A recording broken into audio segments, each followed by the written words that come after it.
Hello dear student, कैसे हो आप लोग? Today we are going to discuss about the one very beautiful question which is called oversubscription. And what is the meaning of oversubscription? First of all, when the company is willing to issue a certain amount of shares, for example 10,000 units of shares the company want to issue, but the public response is far more than this 10,000 limit. That means suppose imagine karo public response is 15,000 limit. So our expected value is 10,000 and public has made the response 15,000. And that if the response is higher, then it is called oversubscription. Now the question is that ऐसा oversubscription में हम क्या कर सकते हैं? तो first condition है कि जो एक्स्ट्रा अमाउंट है we can refund this things. Okay, ऐसा टाइप का वीडियोस हमने पहले अपलोड कर चुका हूँ. But if the fund which is the company is not willing to refund, then company can adjust the excess money in the forthcoming installment. So this process is called proportionate allocation. So today we are going to discuss about the oversubscription question along with the proportionate allocation of shares. Now you see here we are having a very beautiful question. In this question we have been supplied the question where we have been supplied the informations like Industry Limited invite applications for 10,000 shares of rupees 10 each, okay, at a premium of 2 rupees, which is payable on application 3 rupees, on allotment 5 rupees, 5 rupees including premium. इसका मतलब है 3 plus 2 is equal to 5. इसमें 3 हो गया अपना capital का value और 2 हो गया उसका प्रीमियम का value, and the remaining 4 rupees on the first call. तो यहाँ तक बातें सिंपल है.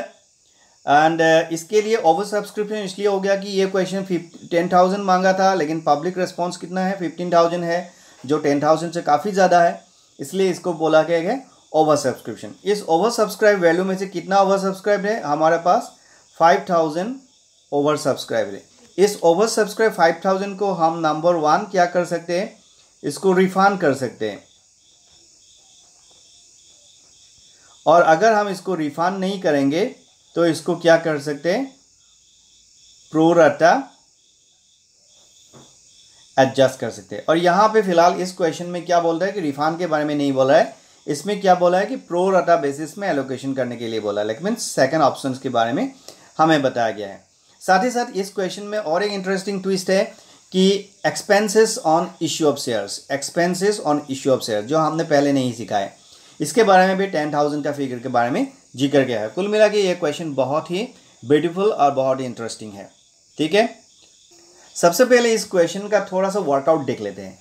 सबसे पहले देखते हैं कि एप्लीकेशन फेज में, क्योंकि हमें कितना शेयर्स का वैल्यू मिल चुका है, हमें मिल चुका है how much money we are getting 15,000 shares का पैसा मिल चुका है. Public responses is far more, that means we are getting 15,000 shares का पैसा जो 3 रुपया करके है. तो इसका मतलब क्या हो जाता है, 45,000 पैसा हमें मिल चुका है. That is the first journal entry का जो बैंक फिगर है ये 45,000 होगा. नेचुरल सी बात है. लेकिन क्योंकि कंपनी ओनली 10,000 शेयर्स को एक्सेप्ट करने का परमिशन मिल रहा है, सो 10,000 शेयर्स का 3 रुपीज़ करके बनता है कितना, सिर्फ 30,000 शेयर्स, जो आपका कैपिटल अकाउंट का फिगर है. तो ऐसे केसेस में हमारे पास सरप्लस कितना बनता है, we have got a simple mathematics, we have got 45 minus 30,000 is equal to 15,000 हमारे पास सरप्लस है. क्योंकि ये क्वेश्चन प्रो रटा है तो इसका मतलब है ये जो 15,000 ये क्या हो जाएगा, ये 15,000 पास हो जाएगा नेक्स्ट इंस्टॉलमेंट में. यही उसका प्रो रटा का मतलब है. अब नेक्स्ट इंस्टॉलमेंट का नाम क्या है, अलॉटमेंट. ओके, अब इस अलॉटमेंट का हम कहानी देखते हैं कि अलॉटमेंट में हमारा पास क्या है, प्रीमियम भी है. अलॉटमेंट में हमारा पास प्रीमियम है. तो ऐसे केसेस में कैपिटल और प्रीमियम दोनों मिला के हमारा रिक्वायरमेंट कितना है, 5 रुपीज़ करके 10,000 शेयर्स के ऊपर हमारा रिक्वायरमेंट है 50,000 रुपीज़. ये 50,000 रुपीज़ में हमारा कैपिटल भी है प्लस हमारा प्रीमियम भी छुपा है. सो कैपिटल प्रीमियम मिला के हमारा अलॉटमेंट का रिक्वायरमेंट है 50,000 rupees. Out of this requirement हमारा सबसे पहला बात है कि हमारा सरप्लस जो आया था, ये जो 15,000 हमारा सरप्लस आया था, ये सरप्लस हमें यहाँ पे दिखाई दे रहा है, ठीक है।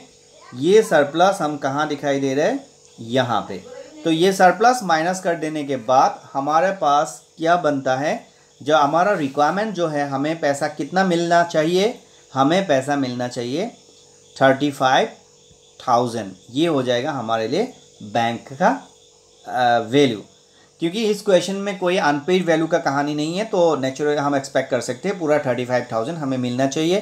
क्यों 35,000 मिलना चाहिए, एक्चुअली हमें 50,000 मिलना चाहिए, लेकिन उनमें से 15,000 सरप्लस होके ड्रॉप डाउन होगा, तो ऑब्वियसली रिमेनिंग बैलेंस 35,000 ही हमें मिलना चाहिए। Am I clear this point? Okay, चलो हम इस क्वेश्चन का ओरिजिनल आंसर्स पे जाते हैं। क्योंकि आप लोगों को मैंने पहले ही कैलकुलेशन दिखा के रखा हूँ कि यहाँ पे क्या होगा, हमारे पास कितना पैसा मिल चुका है, हमारे पास 15,000 का वैल्यू मिल चुका है 3 रुपीज़ करके। नेचुरली हमारे पास 45 आया, तो उन 45 हमारा एप्लीकेशन मनी है, लेकिन हमें चाहिए ओनली 10,000 शेयर्स का पैसा। दैट मीन्स हमें चाहिए 30,000। ओके, सो रिमेनिंग जो 15,000 है वो हमारा सरप्लस है, उसको हम कहाँ ले जाएंगे, प्रोपोर्शनेट एलोकेशन करेंगे, तो हम उसको नेक्स्ट इंस्टॉलमेंट में ले जाएंगे। द नेक्स्ट इंस्टॉलमेंट का नाम है शेयर अलॉटमेंट। तो हम रिमेनिंग जो 15,000 है वो कहाँ ले गया, उसका डायरेक्शन है टू अलॉटमेंट अकाउंट। ओके, अब नेक्स्ट फेज में अलॉटमेंट का हमारा रिक्वायरमेंट कितना है, अलॉटमेंट का हमारा रिक्वायरमेंट है 5 रुपीज़ करके। 10,000 शेयर्स है हमारे पास, तो इक्वल टू हमारा रिक्वायरमेंट है 50,000। उस रिक्वायरमेंट्स में अब तुम देखो 50,000 का जो अलॉटमेंट का रिक्वायरमेंट है, उस अलॉटमेंट का रिक्वायरमेंट में कैपिटल का रिक्वायरमेंट कितना है, 3 रुपीज़ करके हमारा कैपिटल का रिक्वायरमेंट है 30,000। और प्रीमियम का रिक्वायरमेंट कितना है, प्रीमियम का रिक्वायरमेंट है 2 रुपीज़ करके 20,000। ओके, तो हम कहानी को आगे बढ़ाते हैं। यह बे हमारा अलॉटमेंट का रिक्वायरमेंट टोटल मिला 50,000। उस 50,000 में 30,000 हो गया कैपिटल का वैल्यू और 20,000 हो गया हमारा प्रीमियम का वैल्यू।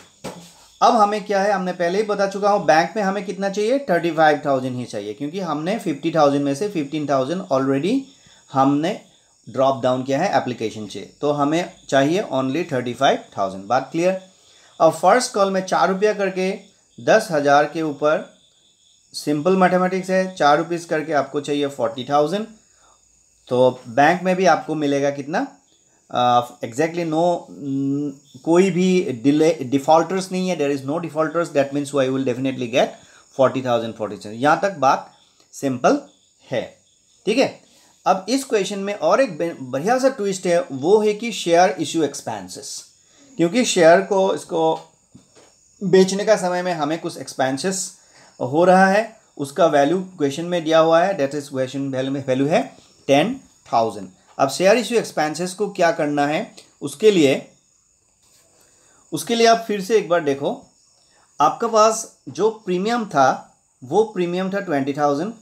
अब उस प्रीमियम से हम एबनॉर्मल एक्सपेंडिचर्स जो होता है शेयर्स बेचने का समय में, तो उसको मीट अप करने के लिए प्रीमियम रखा जाता है। तो यहाँ पे ये दिखाया गया है कि 10,000 जो शेयर इश्यू एक्सपेंसेस है, वो शेयर इश्यू एक्सपेंसेस प्रीमियम से हम मीट कर सकते हैं, क्योंकि हमारा पास प्रीमियम ज़्यादा है, हमारा पास प्रीमियम 20,000 है, तो हम 20,000 तक कोई भी शेयर रिलेटेड एक्सपेंडिचर्स जो होते हैं एबनॉर्मल एक्सपेंडिचर्स, वो बेयर कर सकते हैं। तो it is said that 10,000 out of this premium is use for share issue expenses. और इसके लिए हमारा कौन सा रूल एप्लीकेशन करता है, section 78 of the companies act. ये थ्योरी का पर्सन है, ये आपको साथ ही साथ में समझा दिया, ठीक है। ओके, अब आप देखो शेयर इश्यू एक्सपेंसेस को किस तरह से हैंडल करते हैं। ये दोनों journal entry share issue expenses के लिए यूज कर रहे हैं। अब यहाँ पे देखो, share issue expenses account debit to bank account, क्योंकि share issue expenses nominal account है और बैंक आपका पैसा जा रहा है, माइनस हो रहा है, तो naturally as per the rules ये सही है। So 10,000 debit to bank account 10,000। जबकि हमें शेयर इश्यू एक्सपेंसेस को सिक्योरिटी प्रीमियम से मीट कर सकते हैं, तो हमने किया security premium account debit to share issue expenses credit. ये फॉर्मेट आपको 2-3 बार प्रैक्टिस कर लेने से आपका माइंड में परमानेंटली बैठ जाएगा। ठीक है, तो ये क्वेश्चन है, वेरी सिंपल क्वेश्चन है जो आपका प्रोपोर्शनेट एलोकेशन से रिलेट होता है।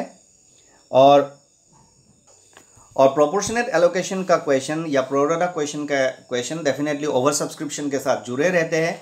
तो मैं उम्मीद करता हूँ आपको ये वीडियो से थोड़ा सा कंफर्टेबल मिलेगा।